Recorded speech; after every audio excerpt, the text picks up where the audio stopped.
to call you. Just the audio coming through on your YouTube. Yeah, okay. Check microphone check. Check a microphone check. Hopefully you guys can hear me now on on the YouTube. Well, no, I know you can hear me in the Zoom room. Yeah, I know you can hear me in the Zoom room, but it's I also live stream this on YouTube, and it sounds like maybe the audio wasn't working there. Yes, well. So it's coming through, Josh. Beautiful. Thanks, Lo. So I will ask some clarifying questions, but then I don't spend much energy. Now, I will tell you that in certain instances, they've changed their tune. Like some people will just throw that up as like a smoke screen. And if you dig a little deeper and show that you're not just like, some other spammer in their market that's been trying to get them, this, that, or the other thing.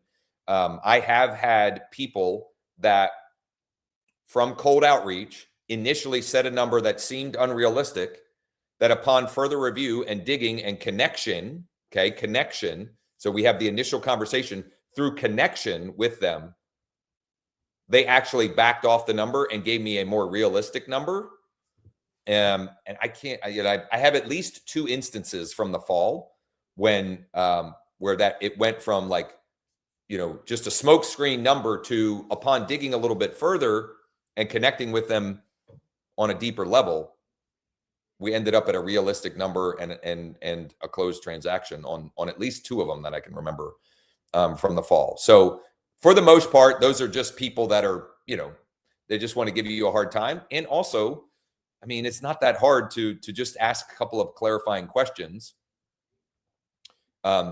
This example from yesterday, he did not, like, he kind of ghosted me after a little bit.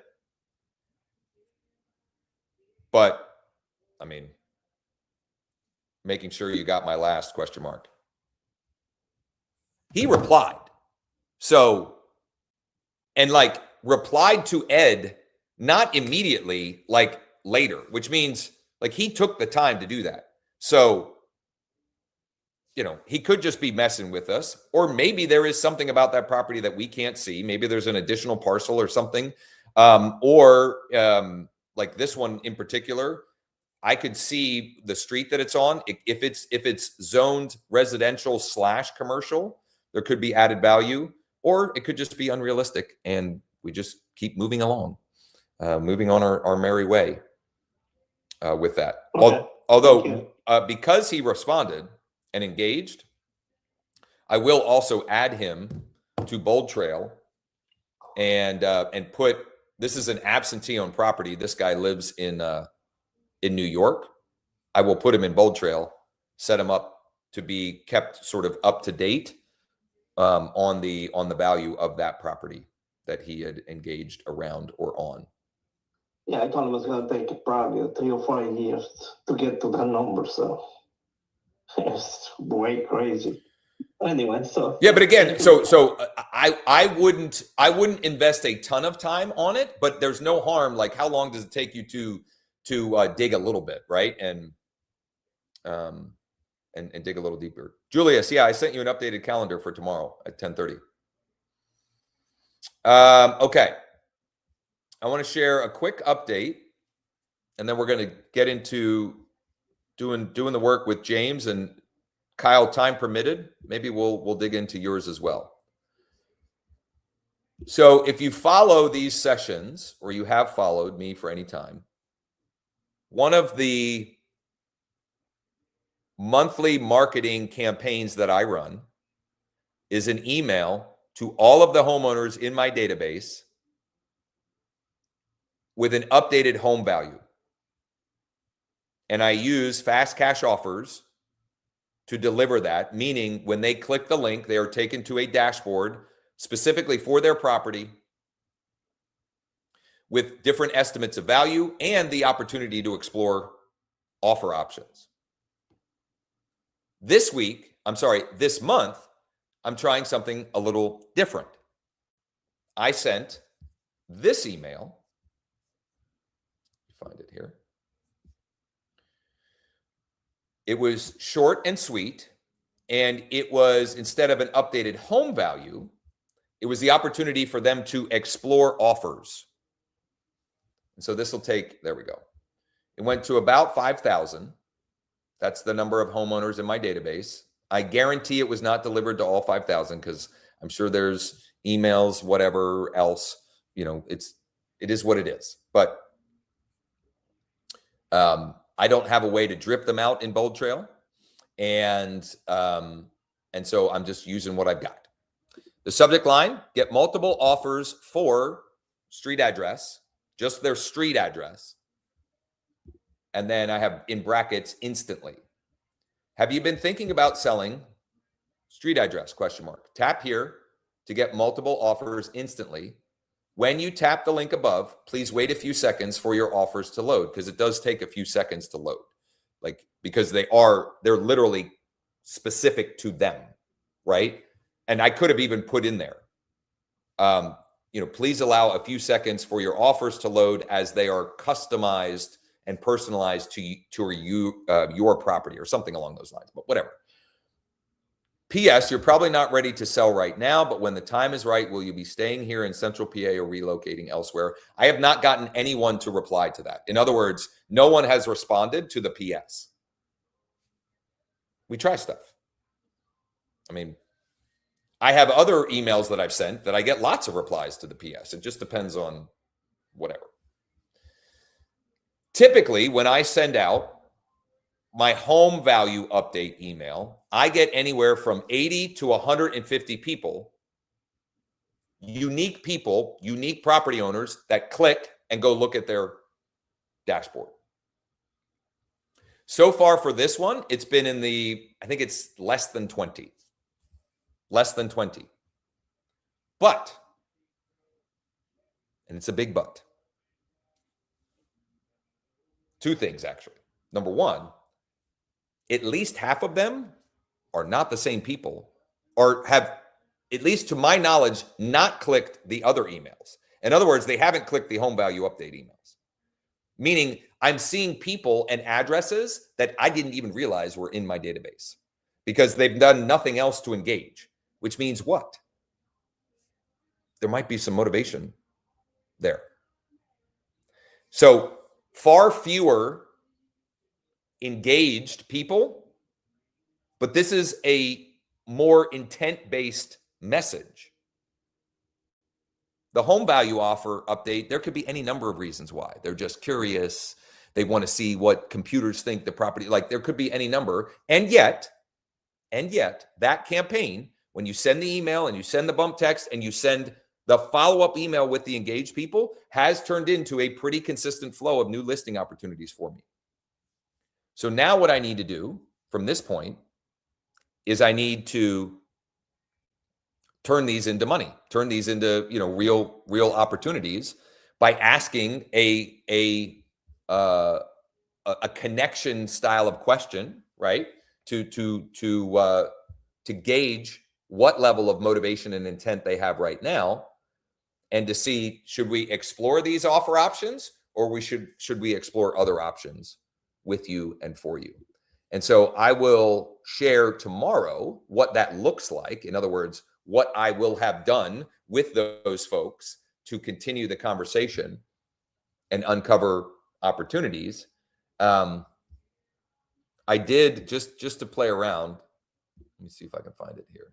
Yeah, I asked Decky, for those of you who are LeadDeck users, we have this AI that we've been feeding content like this. It has literally been fed like 600 hours of my coaching, training, etc. And so I asked Decky this morning, what should I do? I said, I sent this email. What do you think I should do with the folks who clicked to check out the offers? And it gave me a very detailed response, and it's pretty good. It's pretty good. And the short answer is just do something with them, right? I'm going to call, text, and email all of them. It wasn't many. It was, I can probably check in the dashboard here. I believe if I go lead search, let's see here. So 1, 2, 3, 4, 5, 6, 7, 8, 9. Let me go next. 10, 11, 12, 13. So 13 of them. Okay. 13. Not a lot, but that's actually good because I can now go deep with all 13 of them with the goal of just determining their timing and motivation. Like, are they ready to do something now? Are we 30 to 60, 90 days out, or are we just starting the process? And also a couple of these, like this guy had told me, I mean, I've been talking with this guy forever. I mean, I thought he was, he was going to be ready to list in January and then February and then March. And so he's committed to list with me. So it just gives me another reason to reach back out to him. Janita. Josh, ask you a follow-up question. Hold on, Janita and then Campbell. Campaign set. Hold on. Janita and then Campbell. So yeah, just a quick question about the fast cash offers. That I'm taking it, that's from the paid version of the program, and does Correct. it also limit the number of offers that they see? Because I know you said previously. I need to do that. Okay. I need to figure out how to do that. Let me get with Joe on that. There probably is a way to do that, and I should know that. Okay. This was a test. Now, if you're not on the full marketing suite and you want to test the idea, I would two-step the question. So I would, going back to what I had, the game plan I had given Campbell earlier, I would, and I'll riff on this, but maybe tomorrow I'll bring an actual polished version. But I could send the same subject line. Let me get back to where is this email? So I could send this same subject line. And I could say, have you been thinking about selling Lead Street? Would you be interested in exploring multiple offer options? Question mark. Let me know, and I can put those together for you and have them back to you in 24 hours or less. And then you go, they reply, yes, I'd be interested, or I'd be curious. Then you can pop their address in and you can share their offer dashboard, or you could record a personal video message as a follow-up to them. And in fact, I think what I'm going to do, quite honestly, because it's only 13, I think, unique ones that looked at mine, I'm probably going to send them a Loom video, each of them, personally. Or at least that's going to be part of it. I will record the Loom video and then I'll email it and text it to them. But that's the way you could two-step it if you don't have the full marketing suite and you don't have it integrated with your CRM. And quite honestly, it probably would work better.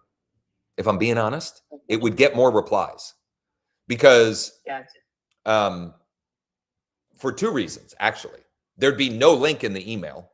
That immediately increases deliverability. There'd be no link in the email, number one. And number two, more people would get it. So more people would read it, more people would reply. And also, you have more control over what they see. Right. Because there are people on here that are going to click this and they're going to see. In fact, the one thing I'm concerned about Grant, the guy that I told him looking at it, I'm pretty sure at least 2 of the offers are not realistic. They are higher than, and I'll have to back him down. Now, I've already had the conversation with him, so I'm not like worried about it.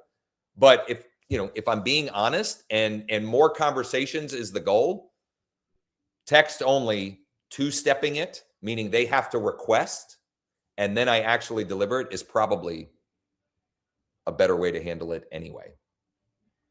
I think I'm freezing. Hopefully my audio isn't freezing. You are. Yeah. Yeah, your video's frozen. Okay, there we go.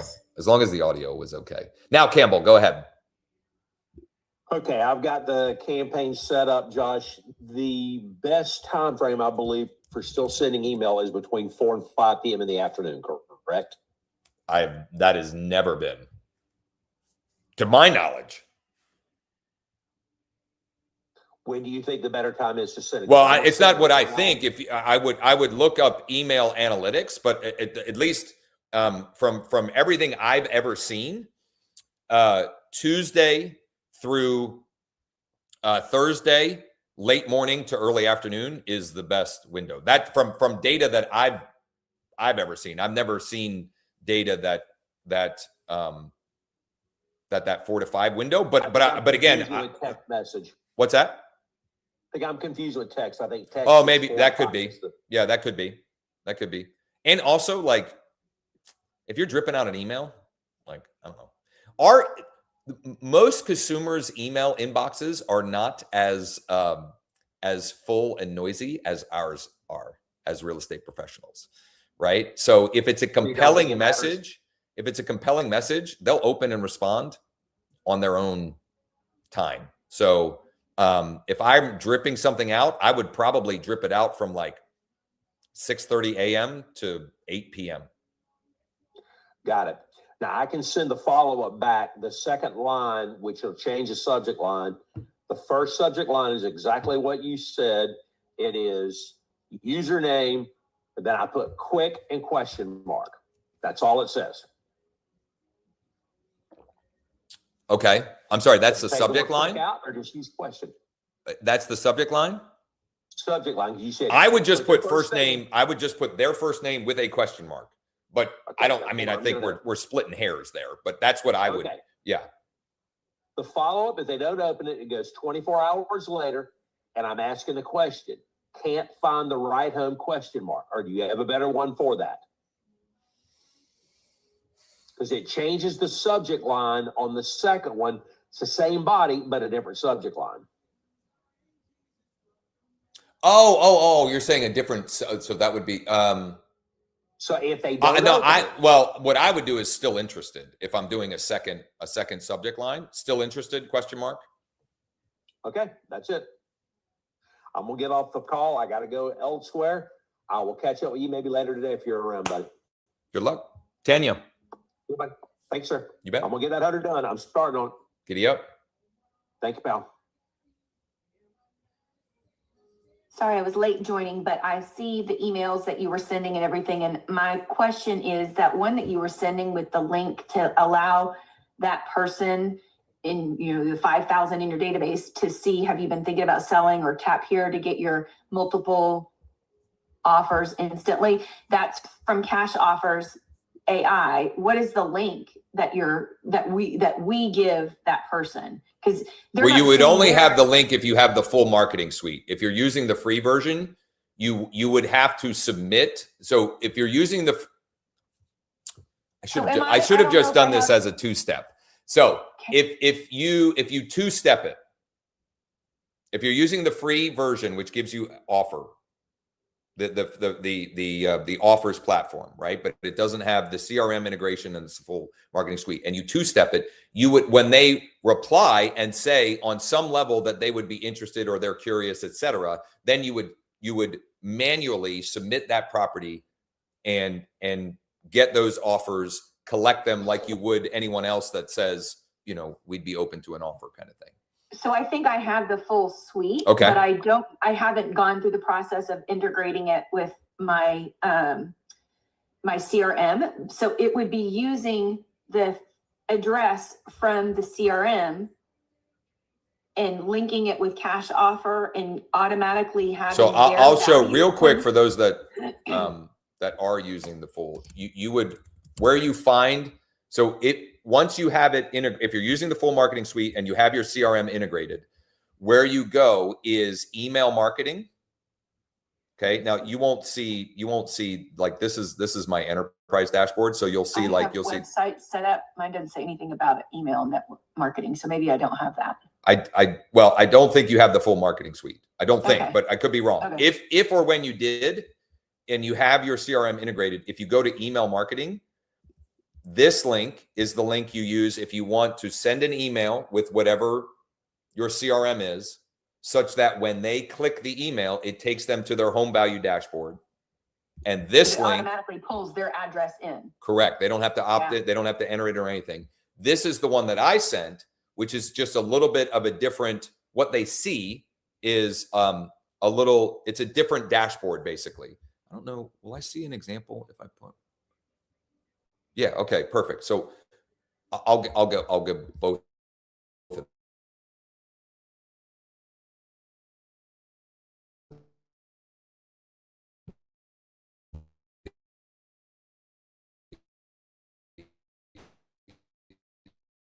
Examples here. So that saves a step for them. And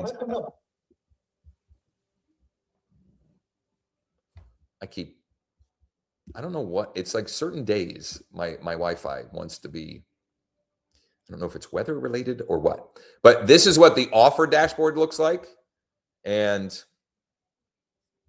they're similar. Oh, you know what? Maybe they're the same damn thing. No, I don't feel like they are. So it shows the values, but that's not necessarily an offer, is it? That's Oh, not we what explore people into here. the offer. Let me see if I can get it to open. I don't know. I didn't want Yeah, to- that's different than what I. It's two different. It's two. I don't know why it's not showing this, but they will see two different things, but they're similar. They're similar. So like I have a thing that says if I click on cash offers on my left-hand side, I can do search for a property. Would that be a link that I would give them to put their No. own property in, or no? Don't give this at all. Okay. No. No. The offers only version of it, which is free, is not designed for you to use with consumers. Got it. It's for the user to then be able to input properties, pull that, adjust the offers that are being shown, share the seller view version of it, etc. But for the full marketing suite, if you want to be able to share those with your database consumers, if you want to have the direct integration on direct mail, etc., that's what you would need the full marketing suite for that, which is, there is a 21-day free trial, and my version of it is $99 per month after the free trial, which to my knowledge is the cheapest being offered by anyone using the platform. I might be wrong, but That's what I paid too, 99. all right, Wendy.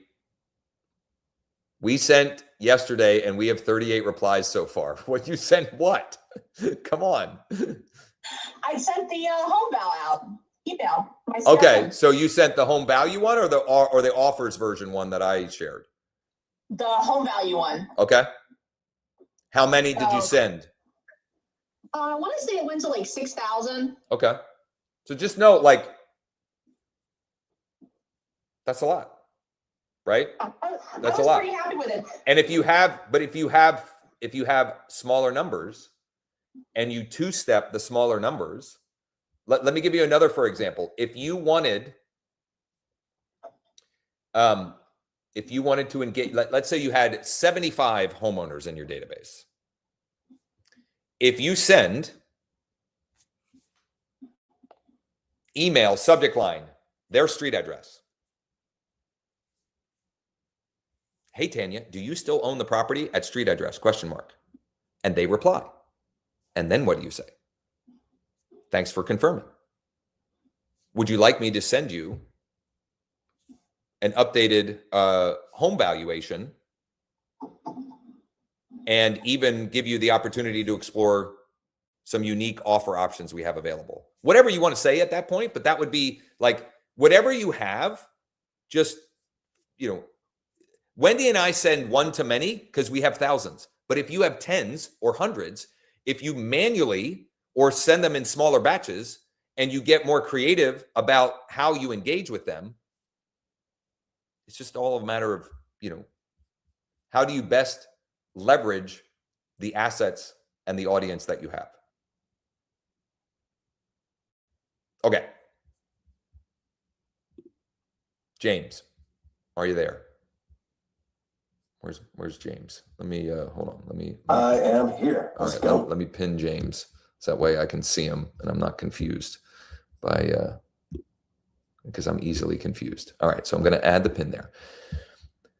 What we're going to do now is a follow-up to a conversation yesterday. James had sent me 5 questions, one of which was him struggling with or working to find clarity around what geographic area and maybe even what niche or audience for him to invest energy in to that might yield him the highest likelihood of success, let's say. And one recommendation I had yesterday was, obviously digging into your MLS data is valuable for that, and looking at what are the turnover rates by zip code or by school district or whatever. But I thought I would spend time today also using LeadDeck as a way to see what are the numbers in here telling us. And we'll compare. James, do we have two different zip codes to compare or cities? What are you thinking? Oh my God, we have so many zip codes in Denver. We can pick a couple. Well, I would like to do no more than 3. Okay. Just from a time perspective. And I want to give people a plan that they could follow for them as well. Or I'd be more than, if you're curious about LeadDeck and you're wondering, could this help you in your business, and you want to do this in a one-on-one fashion, this breakdown, and take a look at these numbers, I'm more than happy to do that. You can just text me at the number there, or DM me on Facebook or Instagram, etc. So I have this simple little spreadsheet. And I will also say that I've got these different buckets here, but you may choose different buckets depending on, you may know, let's say you know that you want to go after senior owners in one of these 2 zip codes. Well, then we're not going to look at, some of this stuff is not going to be relevant, right? So I'm giving you like a broad stroke, meaning I know I have these 2 or 3 geographic targets, and I'm an equal opportunity real estate agent. Like, I'm just looking, where is the opportunity? Okay. But what I would do if I was wanting to focus on, helping more clients who are looking to buy or sell vacant land, this spreadsheet would look different, is my point. Let's give me 2 or 3 zip codes, James, that we're going to start with here. Should we start with the one where I'm at, where we didn't find much? Absolutely. Okay, 80206. And when you said where we didn't find much, what do you mean? Where I've been doing my absentee outreach. Okay. It's like, not getting much response. Okay. And we could do like an 80011. Okay. And how about 80025? Or no, let's go bigger. 80033. Okay. There we go. You know what? Actually, I'm going to do this too. Yeah, just in the Denver metro, we've probably got, looking at this map, 30 or more zip codes. Lots. Yeah. Very chopped up. All right. So I'm gonna first look at what is the flipper activity, and hopefully, what's going on here? Never fails. My Wi-Fi is lagging, and now there we go. Here we go. Let's see.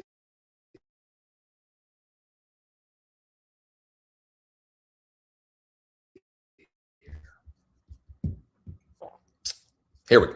All right. I think we're back. 22. Now, this is not ideal. Let me think here. I'm on a small laptop screen. So let me try this. I don't know. I'll try and split screen it here and see if that helps. It may or may not.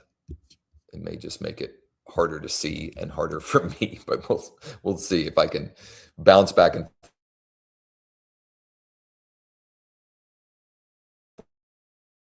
forth a little easier. This for that zip code.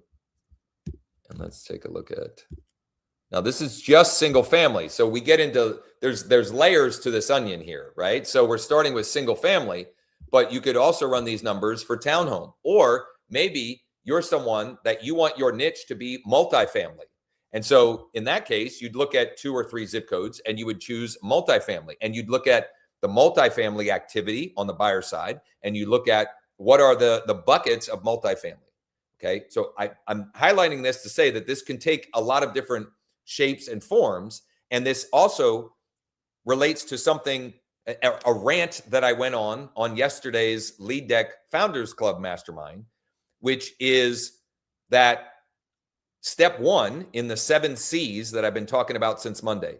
We choose, we collect, we contact, we converse, we connect, we contract, and we close so we can get compensated. That's the 8th C.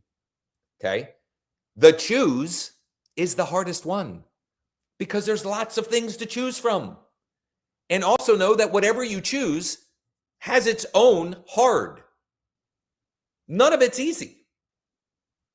It's finding choosing what makes the most sense for you, your personality, the type of clients that you like to work with, the geography, etc. And then knowing that it's going to be hard to do the rest of the 6 steps, but it's hard no matter what you choose. This business is hard. Period. Okay? How's that for an inspiring? It just is, right? Like, but that's why we get paid so well when we see it through to the end. We're compensated pretty well. Anyway, do you want to start? Let me ask this, James. Should we look at single family? Should we look at townhouse condos? Should we look at, do you have a preference as to what we should use in exploring these numbers? Single family. Okay. So, I don't even have tired landlord. Or I do. I don't know why I have them in this order, but 171, we've got 17 vacant. We've got 62 out of state. We've got 260 in-state. Do I have in-state on here? I don't even have in-state on here. Tax default 132. I'll put the senior owners as 510, and I'll do the involuntary liens 556. Okay. Now, if I knew, and this is a little self-serving, I'll be honest, but indulge me here. The sprint that we're going to do for this month is going to be around the senior owner niche. And one of the things that we're offering for folks who are curious and potentially interested is I will map out a 1-page plan for you to how you would approach building a pipeline of senior owners in your market, and how LeadDeck would play a role, and how we would integrate everything for you and help with all of the setup, etc. Which, if you'd like to get a personalized plan for that, you can go to leaddeck.ai/plan. leaddeck.ai/plan. The reason why I'm bringing that up here is in that instance or scenario, if you said, I want to do like Wendy. Wendy loves working with senior owners. They do in-person live workshops once a month, etc. And in that case, I wouldn't care so much about these other numbers. I would be looking more specifically on the list stacking of what can I stack senior owners with to increase the likelihood of motivation and timing for folks that might be more likely to need my help and service. We're not doing that here, but just know that if you were interested in that, and senior owners, downsizing, baby boomers, et cetera, if that's something of interest. In fact, I think what I'm going to do tomorrow morning, I have 4 people already that have asked, 4 of our Founders Club members. I think what I'm going to do tomorrow morning is I'm going to build them their plans live. Would that be, I'll actually map that out. Okay. Back to what we're talking about here. Okay. Which is, we're just trying to get a general sense in these 3 zip codes for James, where would it make sense for him to invest more of his time and energy? I'm not even worried with the pre-foreclosure leads. It says 1. I don't really like, there is opportunity there, but it requires a certain, bulldog personality. Also, I'll just say, if you're thinking about pre-foreclosures as an audience that you want to choose to help more, know that there, with very little exception, the people that I know that are succeeding with pre-foreclosures are door knocking, at least as part of their marketing. And I'm just never, ever, ever going to do that. So, if they find me because they're pre-foreclosure and they're also on another list, and it just so happens that's one thing or another, but I'm not going to go knocking on doors of pre-foreclosures. I'm just not going to do it. Okay. All right, let's go. Whoops. No, not there. Let's go over here. And okay, 243. So we're going to go to the next zip code. And since I'm right here currently, I'm just going to go to that. So we're not even in Denver anymore. We've left Denver.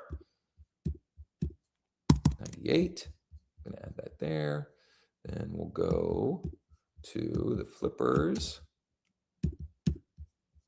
57. I like that. I like that. And then we'll go to the seller targets here. We'll preview.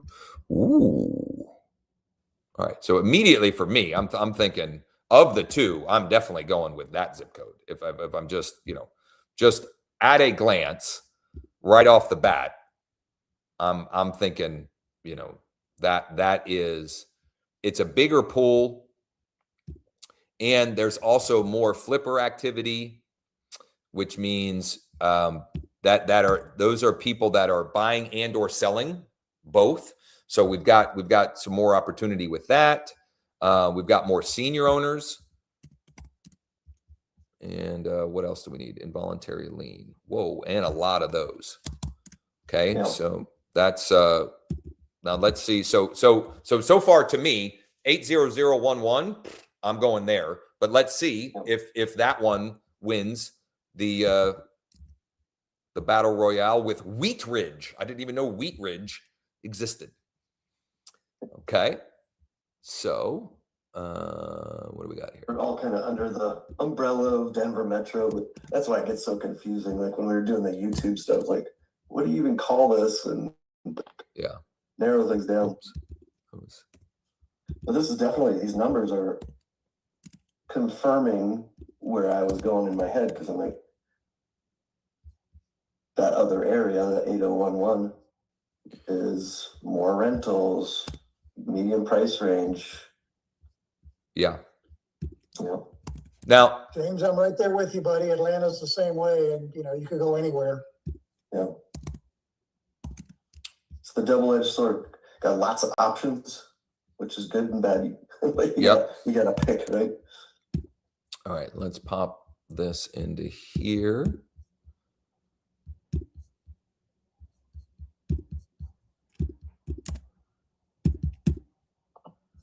$37. And by the way, I had some good conversations yesterday with my local cash buyers, getting dialed in with their buy boxes and beautiful. And that was based upon that was number 3, I think, in your bucket of five questions. Yeah. Love it. Okay, so if it were me, I would be choosing one of the second two, 80011 and 80033. Now, what happens if you have two that you're like, I still don't know what to choose or how to choose? Then it gets to me like proximity to me. Is there an area that I like more? Like legit, like, is there an area, does one of these two have a Starbucks that I like to set up shop at once a week? Like, I mean, honestly, you can kind of design this to meet what you want to do. Because to me, both of those, loads of opportunity. It just a sheer numbers perspective, I probably would make the case that 80011 from a sheer just looking at the data here makes a lot of sense. 80033, for whatever reason, is not reporting tax delinquencies. So right now, the tax default count is showing 0.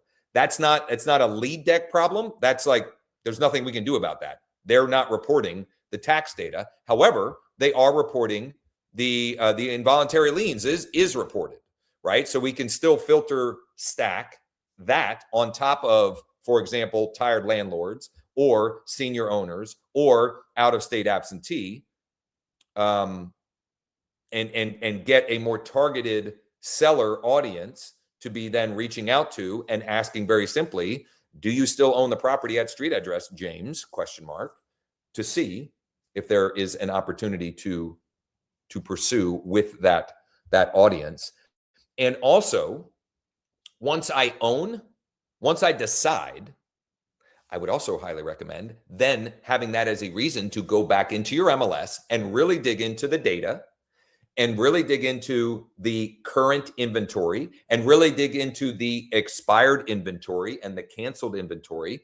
Because if you're going to go all in on that zip code, 80011, for example, let's follow the entire 3-step blueprint so that we're putting as many potential cards in both of our hands, the on-market and off-market listings or properties and the active buyers, because the more of those we have, the more matches we can make, which means when I talk to I don't know, one of the flippers or one of the cash buyers in the market, and they say, well, I'm not really looking for that. I'm more looking for this. I can, if I'm doing that work and I'm owning this zip code, right in the moment, you'll be like, oh, so something like this, because you already have that in your hand and already were doing the work and demonstrating that you know everything that's going on in this market. You know all the active inventory, the expired, the canceled. You even have a pulse on what the pending is, like all of it. Follow-up questions. Can you share that? Yes, And of I'm gonna course. copy that. Yeah. Yep. Already So I'm going to started my share work. it. I'm going to share it in here. And please make a copy. You go file, make a copy. Please do that before editing. Please and thank you. Okay. So Tim, just curious, are these, close in proximity, or you just got to pick zip codes that have better prices or maybe more investor activity or something like that all around Denver? I live in 80206, and then 80011 is 20 minutes at the most away. The other one's a little bit further. I was just kind of like, oh, let's spread it out. So that third one I just kind of picked randomly. Okay. Yeah. Because I know there's Yeah, a I'm lot gonna of kinda- investor there's- activity in downtown Atlanta, but I, normally don't go down there, but is it worth taking a look at kind of thing? So Within 15 minutes of me, there's very different neighborhoods. So I can just pick, maybe 15 zip codes or within that distance from me and zero in on what I want to hit, I have a good idea, but I want to look at the numbers. So this is cool. Thanks, Josh. Another thing to think through here is, are you going to be a missionary or a mercenary? Okay. Meaning, am I just going to choose where the opportunity is and that is where I'm going because I just want the numbers to be stacked in my favor? Or am I a missionary, meaning I want to I'm part of this community. I want to do more deals in this community. And now I need to find where is the opportunity in this community or in this pocket that I can position myself to help and serve. Again, it goes back to choosing. There's no right or wrong answer, but choose something and then own it and know it's going to be hard so that when it gets hard, remember, me figuring out this hard is me getting paid because that's what it is. Susan. So would you do this for sellers too? That was sellers. Oh, I thought it was mostly buyers. No, I mean, the majority of the spreadsheet was sellers. So it's both of them? So it's flippers and buyers because I want to see both sides of the coin. And I probably could have also, I probably should have put active landlord buyers also, because those are predominantly the single family investors that are buying rentals. So if I wanted to have a more complete view of this, I could also add in the active LLs here and add that column. And James can do that himself. I'm not going to add that to this. But that would be, that would help create a more complete picture. So these three are the buyer activity. The rest of these were all the seller targets specifically to that. And tomorrow morning, I will do basically a version of this, building a specific plan for a number of different agents who have either already told me what zip code and the fact that they want to build a pipeline to help and serve senior owners in that area. or they know they want to do that, but haven't decided on, you know, what zip code or city yet. And we'll do that. We'll build them that plan and through the lens of how we can make that happen with LeadDeck at the hub, but also having it integrated CRM, direct mail, all of it playing together so that your goal as the person implementing the plan or your primary activity is tapping to contact, converse, and connect. You're just tapping to contact, converse, and connect.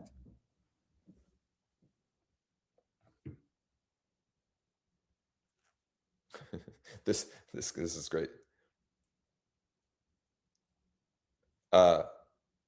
So the guy that was unreasonable, I thought he said it's not gold for me.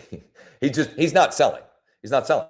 So some people just reply just to like, I don't know, just to reply. Like, why would you, if you have no interest in selling, they just thought that, oh, somebody was going to pay them 50% more than the fair market value of it.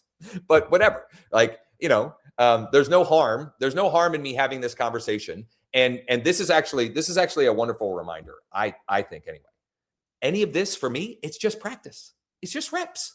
The more of them I have, the better I get. The more I can be, you know, I can goof around and have fun and you know, and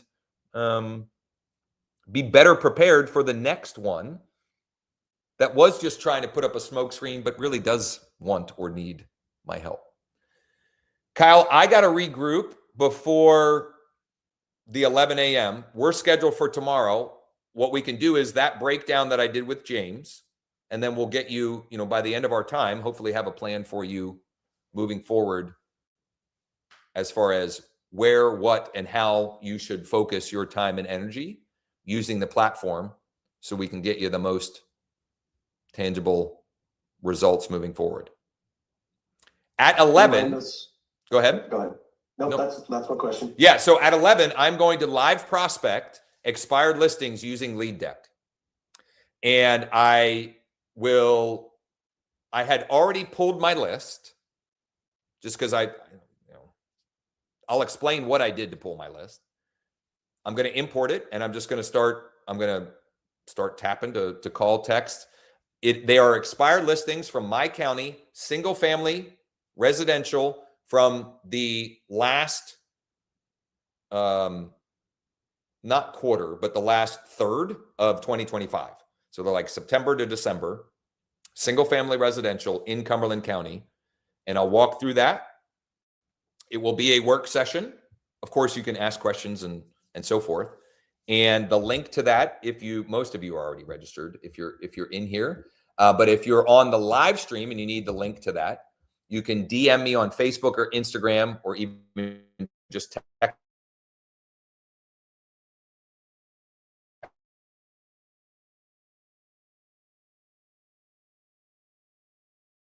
me. If you also go to Grow, the link to register for those, I don't know what I'm doing. Sometimes I'm a silly goose. The link for that is at leaddeck.ai/sprints. leaddeck.ai/sprints. That is where you can not only register for the 11 a.m. session, but you can also check out the replays of past sessions as well. Last week, I was prospecting multifamily tax default, and I have 3 from that I have in my seller hand that I think one I'll get to list, maybe not soon, maybe not immediately, let's say, but in the near future. So we'll see what I can uncover in an hour's time. Prospecting expired. And then if you're watching and you're LeadDeck curious, we do have a live demo and Q&A at 1 Eastern today. And you can just DM me on Instagram or Facebook if you want that link, because I don't have a short link for that one. You know what? Maybe I do. No, I don't. But you can see the most recent demo at leaddeck.ai/ask. This was a demo I did last week, and Wendy was a wonderful host and pointed out some of the things that I forgot to demo about the tool, one of which is the expired listing function in there, which I will be demonstrating at 11. All right. Tomorrow morning, I will build plans for, I've got Chris, I've got Harry, I've got Deb, Tanya, and I think there's one more, and we'll see how many of them I can get through. We're going to build a plan end to end such that once set up, all they have to do is tap. They're just tapping to text, to talk, to email, and to direct mail, and then turning conversations into connections, into contracts.